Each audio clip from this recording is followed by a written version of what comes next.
욥기 37장 1절과 2절만 봉독해 드립니다. 제가 봉독합니다. 이로 말미암아 내 마음이 떨며 그 자리에서 흔들렸도다. 하나님의 음성 곧 그의 입에서 나오는 소리를 똑똑히 들으라. 아멘. 이로 말미암아 라고 하는 것은 앞에 있는 내용들을 지금 쭉 이야기하고 있는 겁니다. 하나님은 높으시고 햇살을 헤아릴 수 없고 물방울, 빗방울, 안개, 피조물의 세계, 삼라만상을 다스림, 또 우레소리, 번갯불을 자기의 사면에 펼치시며 번갯불을 손바닥 안에 넣으시고 그 번갯불을 명령하사 관역을 치시도다. 특별히 우레가 다가오는 폭우를 알려주니 써 있어요. 그러면 이런 현상을 보면서 자기는 내 마음이 떨며 그 자리에서 흔들렸도다. 나는 이 하나님의 섭리를 보면서 하나님을 경외하고 하나님을 정말 두렵게 생각하는데 욥을 가만히 보니까 그런 마음이 없는 것 같다 이거지. 아니 하나님 앞에서 그런 현상을 보면서 막 두려움에 사로잡혀야 되잖아요. 그런데 엘리야가 볼 때 욥은 이게 도대체가 어떤 그러한 자연 현상, 자연이라고 하는 표현이 우리 기독교에 안 맞는다 했어요. 피조물에 나타나는 하나님의 현상. 그걸 보면서 어떻게 아직도 굽히지 않냐고 죄를 회개하지 않느냐 이게. 그냥 무조건 갔다가 일방적으로 욥을 죄인으로 지금 몰아세운 거예요. 똑같아요. 욥의 친구들도 똑같고 엘리야도 똑같습니다. 그 앞에서도 지금 계속 3차 변론에 이어서 지금 엘리야는 4차 변론까지 가요. 4차 변론까지 가면서 욥을 어떻게 하냐면 계속 죄인으로 지금 몰아가는 거예요. 우리 36장에서도 6절 보시면은 악인을 살려두지 아니하시며 고난 받는 자에게 공의를 베푸신다. 순종하지 아니하면 순종하지 아니하면 칼에 망하며 지식 없이 죽을 것이니라. 경건하지 아니한 자, 다 누구를 지금 향하고 있는 거예요? 욥을 향하고 있는 거예요. 참 보니까 뭐 외식하고 위선자고 겉과 속이 다르고 보니까 자기는 그렇게 얘기한다 할지라도 내가 보기에는 현상으로 나타나는 걸 볼 때 당신이 지금 마음에서 볼 때는 사필귀정, 상선벌악 이거예요. 이것을 통해서 지금 욥을 코너에 보면서 회개하라 이거예요. 왜 죄를 실토하지 않느냐. 이 정도까지 오면 죄를 실토하지 않겠어? 이거예요. 그런데 이제 욥은 계속하면서 무죄를 주장했다고 그랬죠. 그래서 아무 문제 없는 사람이 고난을 당하는 것은 특별한 이유가 있었다. 뭐라 했어요? 메시아 고난의 그림자다. 이것을요 욥기에서 보지 못하면은 욥기 보는데 상당히 힘듭니다. 이건 다른 방법으로 해석할 수 있는 길이 없어요. 욥기를 통해서 우리는 예수 그리스도의 복음을 보셔야 됩니다. 그렇게 해야 욥을 잘 볼 수 있다. 그래서 우리가 찬양을 했듯이 주의 음성을 내가 들으니 하나님의 음성을 자꾸 들어야죠. 그거 맞죠. 사무엘이 처음에 하나님의 소리를 들었을 때 몰랐어요. 엘리 제사장이 얘기합니다. 주의 종이 듣겠사오니 말씀하시옵소서. 이게 하나님의 음성 앞에 우리들의 자세가 되셔야 됩니다. 그죠? 하나님의 음성. 그거 맞아요. 원론적으로 맞는 얘기예요. 맞는 얘기입니다. 이스라엘 백성들이 하나님의 음성을 들려왔을 때요, 그 자세는 어떻게 했냐면요, 막 떨면서, 우리가 정말 말씀 잘 들을 테니까요. 모세 당신이 가서 좀 대신 들려주라고. 그게 출애굽기 19장이고 20장이에요. 그러면 들려줬으면 잘 살아야 될 거 아니에요? 20장에서 10계명 듣고 32장 가서 금송아지면 안 됩니다. 이게 사람이에요. 이게 사랑입니다. 지금의 우상은 어떻게 했다 했어요? 이것도 세탁한다고요. 이단들은 어떻게 해요? 자기의 이름을 세탁해가지고 이단 아닌 것처럼 계속해서 만들어 나옵니다. 이름을 바꾸는 이유가 바로 거기에 있어요. 학력도 세탁한다고 그러죠? 세탁한다는 게 뭐예요? 제가 만약에 대학 졸업했는데 저도 세탁하면 학사 편입하면 되겠죠? 그 학사해가지고 편입하면 더 좋은 학부를 만들 거 아니에요? 목회자의 세계에도 보면은 본인이 이렇게 처음에 학교 다녔던 건 절대 쓰지 않아요.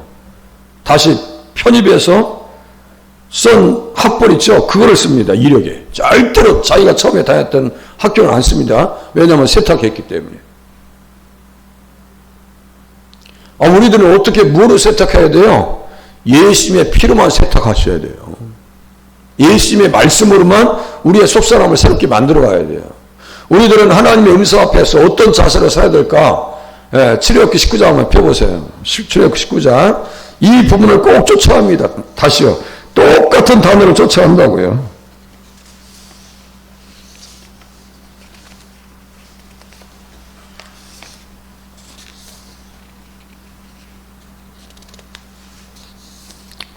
출애굽기 19장 16절.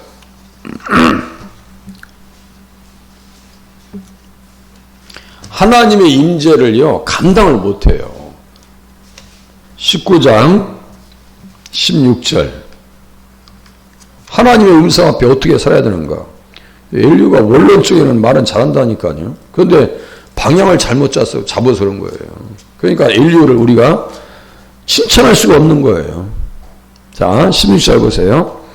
셋째 날 아침에 우레와 번개와 빽빽한 구름이 산 위에 있고 나팔 소리가 매우 크게 들리니 진중에 있는 모든 백성이 다 떨더라. 다 떱니다. 떨었다고 하는 이 표현이 지금 하라드라고 하는 표현이거든요. 하라드라고 하는 말씀인데 이것을 똑같이 존길이라고 하는 신학자 제가 했죠. 이 사람은 유대계 영국 사람이라고. 유대계 영국 사람이에요. 그러니까 11살 때부터 문법학교에 들어가서 히브리어 헬라 전공합니다. 고대 역본들, 원본들, 에디오피아역, 아람어역, 70인역은 기본이고요. 히브리어 마스라 사본 이 다 전문가입니다. 다 하나하나 이 고를 놓치질 않아요. 제가 다시요. 네트워크, 사통팔달, 종횡무진. 같은 단어를 따라가면 우리가 하나님 앞에 어떤 자세로 설 것인지를 알아요. 지금 엘리오도 지금 우레소리, 번개를 비친다고 이런 말들을 했죠. 그럼 여기 지금 현상도 비슷하게 나와요. 그 떨어요. 떱니다. 16절. 모든 백성이 다 떨더라.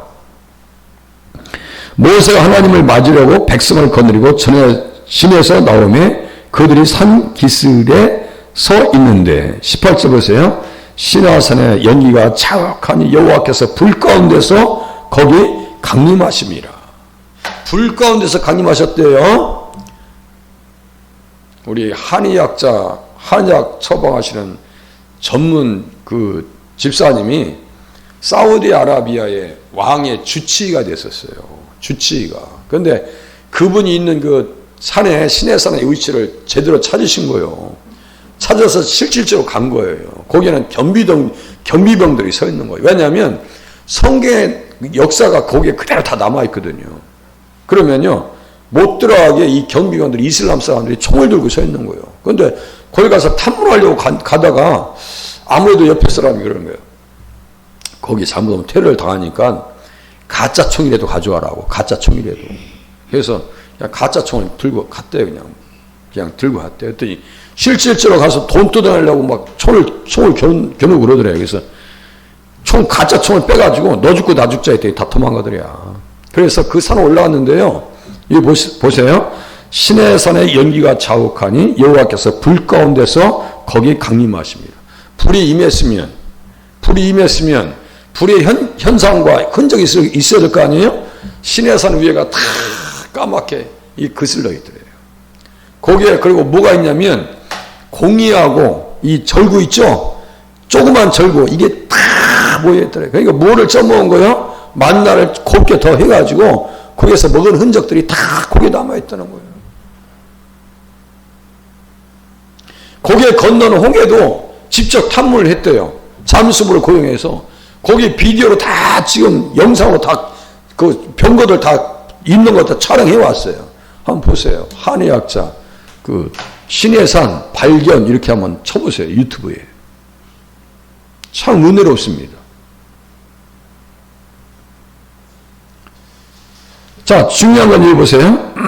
19절. 나팔 소리가 점점 커지매 모세가 말한즉 하나님이 음성으로 대답하시더라. 음성으로 대답했어요. 그때 백성들이 어떻게 해요? 21절 보세요. 여호와께서 모세에게 이르시되 너희 가서 백성을 경고하라. 백성이 밀고 들어와 나 여호와께로 와서 보려고 하다가 많이 죽을까 하노라.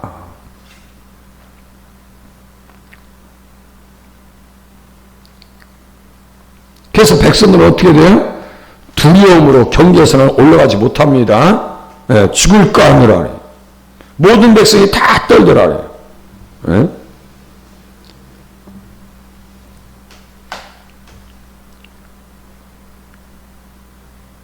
그러면 이 엄청난 현상을 보면은요, 이 말씀대로 이스라엘 백성들은 살아야 될 거 아니에요? 네. 그렇게 살지 못합니다. 이게 이스라엘 백성들의 특징입니다. 우리도 그러할 가능성이 없지 않아 있습니다. 그러니까 늘 말씀 붙잡고 기도하는 자리에 서실 수 있기를 바랍니다. 하나님의 음성. 하나님의 음성을, 하나님의 소리를 우리는 또 어떠한 자세로 들어야 될까요? 시편 29장 봐보세요. 시편 29장.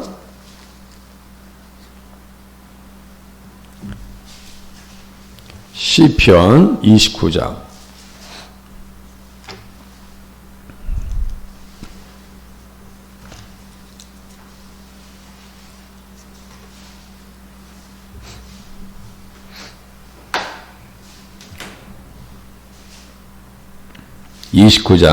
너희 권능 있는 자들아 영광과 능력을 여호와께 돌리고 돌릴지어다.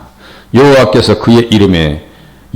그의 이름에 합당한 영광을 돌리며 거룩한 옷을 입고 여호와께 예배할지어다. 거룩한 옷과 새 사람의 옷이 영적으로 통할까요? 안 통할까요? 예?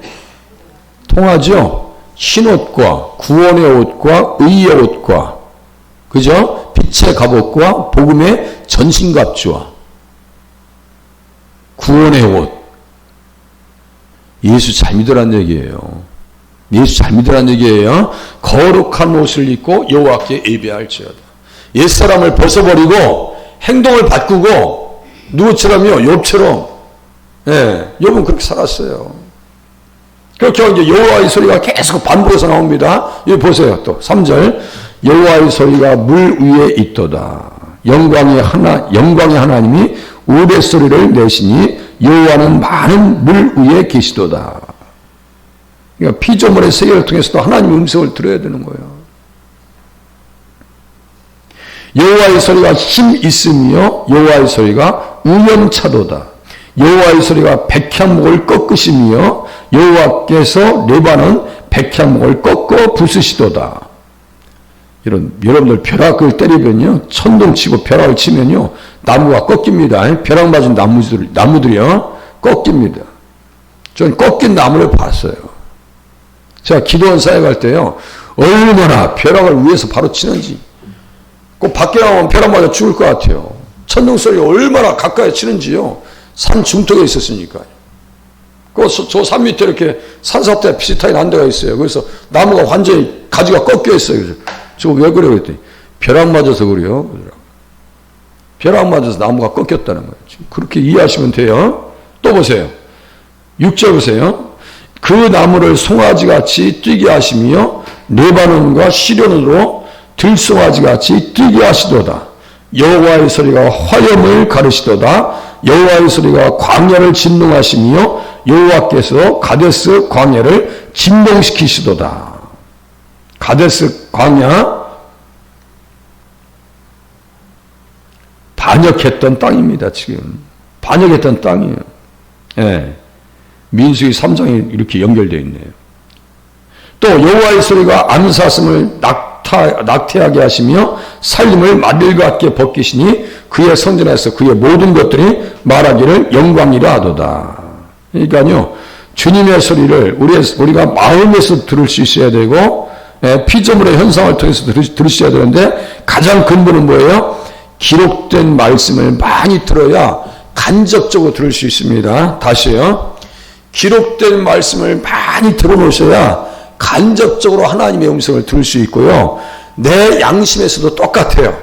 내 양심에서도 하나님의 말씀을 계속 들어놔야 내 양심의 울림소리를 들을 수 있어요. 무슨 말씀인지 이해되시죠? 내가 하나님의 말씀을 많이 들어놔야 돼요. 그렇게 하고 특별히 십계명 같은 경우는 의식화 되셔야 돼요. 의식화 되셔야 됩니다. 그렇지 않으면요, 내 양심이라고 하는 것은 제 기능을 못합니다. 이성도 제 기능을 못하는데요. 사도행전 17장 우리가 찾아봤죠? 이성주의, 철학과 헛된 속임수. 철학은 뭐라 했어요? 이성주의자들, 헛된 속임수는 뭐라 했어요? 골로새서에서 영지주의자들. 그러니까요, 이 말씀을 배웠으면 다 기억하고 있기 쉽지 않으니까 또 반복해야죠. 자, 철학자들, 그 아덴에 갔을 때, 사도 바울이 갔을 때 우상이 가득한 것을 보고 사도 바울은 막 분이 가득해집니다. 막 분노가 치밀어 올라와요. 그런데 이성주의자들은 그 감정이 있다고 했어요? 없다고 했어요? 감정 뭐 아무 생각 없어요. 아무런 생각 없어요. 그러니까 분별 못하고, 자, 소크라테스, 플라톤 이런 사람들은요, 동성애자였습니다. 동성애자. 동성애자였어요. 아니, 뭐, 책에 나와 있는 얘기예요. 뭐, 철학자들, 뭐, 영광, 아니, 책에 다 나와 있는 얘기야지. 플라톤 같은 경우는요, 동성애자를, 동성애 하는 사람들을 찬미했습니다. 칭찬했습니다. 남녀 간의 사랑은 사람을 낳지만, 동성 간의 사랑은 대단한 어떤 사랑을 낳는다고, 아주 차원 높은 사랑을 낳는데, 지금도 동성애자, 거의 동성애의 뿌리가 깊은 거예요. 그러니까요. 성경에 뭐 남창과 여창 이거 있죠? 다 동성애자들이에요. 남색하는 자 다 동성하는 자는 동성애자들이에요. 그래서 다시 이제 욥기 37장으로 또 가보겠습니다. 들으라고 하는 것은 무슨 뜻이냐면요. 보세요. 하나님의 음성 곧 그 입에서 나오는 소리를 똑똑히 들으라. 이게 무슨 뜻이냐면요. 계속 들어. 내 말 들어. 놓치지 말고 들어. 이건 연속적으로 들으라는 얘기. 들으라는 얘기는 또 무슨 뜻이냐면요. 순종하라는 얘기예요. 들으라 이스라엘아 라고 하는 뜻은요. 무엇을 전제로 하냐면 순종을 전제하는 겁니다. 욥은 순종했어요? 안 했어요? 했다고 하셔야 돼요. 말씀대로 살았으니까 순종하죠. 그렇게 한 가지 더 중요한 것은 보세요. 엘리오는 하나님의 이름으로 얘기해요. 저 이단들도 자기가 하나님의 교회래. 성경 가지고 얘기합니다. 마귀도 마태복음 4장에 보면 기록되었을 때 그래요. 보세요. 그러면 그게 다 진리냐고요. 하나님께서 직접 욥을 이제 38장에 좀 책망이 나오십니다. 책망도 하십니다. 그러면 하나님께서 책망하실 때는 아무 문제가 없어요. 왜냐하면 어제 저에게 제가 말씀드렸어요. 하나님께서 우리에게 말씀하셔서 문제를 삼으시면 다 문제거리예요. 이것도 잘 이해하셔야 돼요. 하나님께서 김동천을 문제 삼으시면 우리는 당장이라도 죽어야 돼. 살 수 있는 길이 없어요. 이사야도 예수님을 믿었어요? 안 믿었어요? 믿었는데 이사야서 6장에 보면 오라 우리가 서로 변론하자 그러면 예수 믿은 거 아니에요? 믿은 거 아니에요. 너희 죄가 주홍같이 붉을지라도 지름같이 붉을지라 이런 표현 나오잖아요. 눈과 같이 휘어질 것이다. 그러면 제가 예수님의 피를 얼마나 얘기했어요. 그 앞에서 믿어서 필요했어요. 그러면 6장에 가서 예수님 만나 하나님 만나요. 부활하신 예수님 만납니다. 그러면요. 보니까 화로다 나여 망하게 되었도다. 죄다한 습부로 입술을 찢습니다. 부정한 백성들이 입술에 죄가 있다고 얘기해요. 그러면요, 하나님께서 문제를 삼으면 우리는 아무 소리도 할 수가 없어요. 단지 예수님의 피로 용서받은 사실밖에는 없어요. 그죠? 그럼 그것 가지고는 천국 가는 거예요. 그런데 하나님께서 아니야라면 할 말 없어요. 자, 38절에서 하나님께서 직접 욥의 삶 가운데 간섭하셔서 책망하시는 것은요, 문제가 되지 않습니다. 그러나 37장까지 있는 엘리의 책망은 욥을 지금 일방적으로 무엇으로 본다 했어요? 회개하라고 죄인으로 몰고 있어요. 자, 우리가 이야기할 때 하나님을 그렇게 이름을 그렇게 도용하는 것은 잘못된 것이라고 몇 번을 말씀드렸어요. 그러나 여기에서 우리는 생각할 것은 무엇이냐면요, 욥을 빼놔야 돼요. 욥을 빼놓고 하나님의 음성을 들어야 돼요, 안 들어야 돼요? 들어야 됩니다. 계속 듣고 이해하고 깨달을 때 우리의 양심과 감각도 제대로 역할을 감당하더라. 양심의 소리도 바른 음성이 나오더라. 그런데 만약에 우리의 마음속에 하나님의 말씀, 이 기록된 하나님의 말씀에 대한 정보가 미약하면은요, 우리의 양심의 소리도 제대로 못 듣습니다. 한두 가지 경험만 하나요? 앞으로도 경험할 겁니다. 우리의 판단이 온전할 수 있을까요? 그렇지 못합니다. 그러니까요, 오늘도 할 것이 다른 것이 없어요. 기록된 말씀에서 깨닫게 하여 주시옵시고 욥과 같이 인내하게 하여 주시옵시고 온전한 신앙으로 하나님 앞에 살아갈 수 있도록 도와주시옵소서. 기도하시다가 돌아가실 수 있기를 바랍니다. 기도하겠습니다.